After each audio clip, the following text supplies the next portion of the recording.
There were 14 runs for public office in my immediate family. So I started giving out campaign literature at the age of 7. And my mother put an ad in the paper, the black newspaper, with my picture in it, saying, "I'm too young to vote for my mother, but would you please register and vote for Madeline Murphy?" And she didn't ask my permission. And so I found out about it from my classmates. They said, "Your picture's in the paper." I said, "No, it's not." "Your picture's in the paper." "No, it's not." So I went home and I said, "Mom, is my picture in the paper?" She said, "Oh, yeah, I put your picture in the paper to do an ad for me." I said, "You didn't ask my permission to use my picture. And now all these people are talking to me about your campaign." She just thought I was just being insubordinate. But she understood that I had a point, but it was too late after that. Anyway, so the parents would go out. One of them would be running for office at least every 4 years until the time I graduated from college. My mother ran for office 4 times, never won. My father ran 3 times, won once.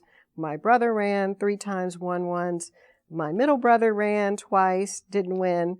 So I looked at all of these elections. I participated in all these get out the vote drives. I mean, I would go, my brother and I would share a block.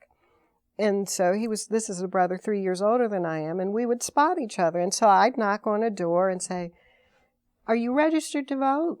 Would you consider voting for," and you can just fill in the blank, mother, father, brother, whatever it was. And so I'd have to assert myself and get engaged with people in a political discussion. And people were very nice to me. And it was before we had this fear about children being snatched and all that. So we went in neighborhoods, rough neighborhoods of Baltimore. And I just got used to the process. But I decided I never wanted to be a candidate because the loss of privacy that I experienced growing up, we were always on good behavior. There was never any goofing off, because if we did one thing wrong, we could get our parents in trouble, or we could get our family in trouble because we were in the spotlight. So I would go to these political banquets at a young age. We'd have to keep still. We'd have to stop from giggling. And I decided I didn't want to go through that. And I didn't want my kids to go through that. So I decided that what I wanted to do in life was to figure out the back end of politics. How do you get the press to pay attention to your campaign? How do you raise money for the campaign? How do you run a political office? So my career has been divided in half. Half the time of my 30-year career, I've worked for elected officials. The other half, I've worked for the ACLU in 4 different capacities.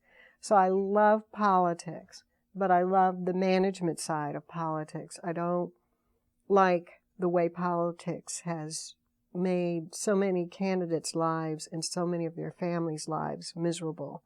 And so I didn't want to go through that, but I wanted to help good people get into office and run effective campaigns and be effective lawmakers. And so it was something I decided very early on in elementary school that I was going to do.